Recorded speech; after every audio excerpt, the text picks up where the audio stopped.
Hey, be joyful. Good to be with you. Hey, I want to give you a preview of this Sunday's message and a few things to think about.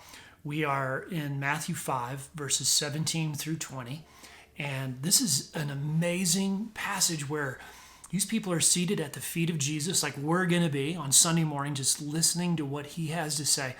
And when we put ourselves in their situation, we try to see this through their lens and their understanding. I think it's absolutely profound in what Jesus reveals about the gospel, and they just probably have no idea.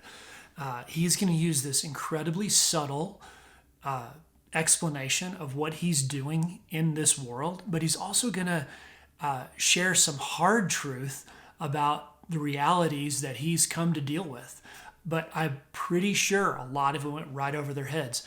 Now we look back and we can see and understand a little bit more. It's still, it's amazing what he does here. Let me read it to you.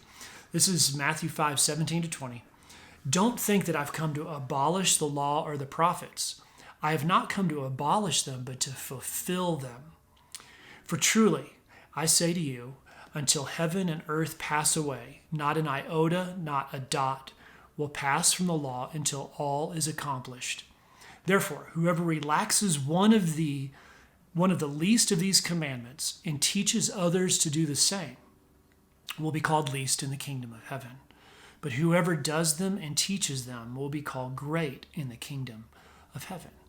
For I tell you, unless your righteousness exceeds that of the scribes and the Pharisees, you will never enter the kingdom of heaven. Now, let's talk about just the last sentence just for a minute. He says, look, unless you're perfect, you're not going to enter the kingdom of heaven. Well, they must have heard that and thought, what is he, what's going on here?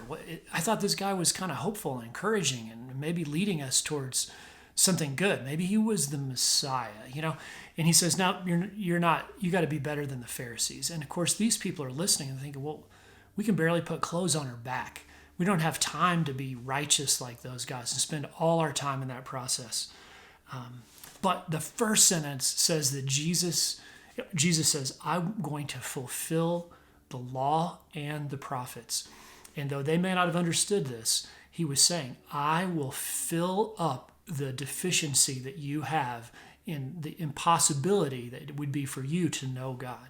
Instead, what I'm going to do is be the bridge. I'm going to be the filler of I'm going to be the structure that completes and solves the problem of relationship between you and God. I'm going to fulfill the law and the prophets, the whole story of the scripture. I'm the fulfillment of that. What an incredibly huge claim.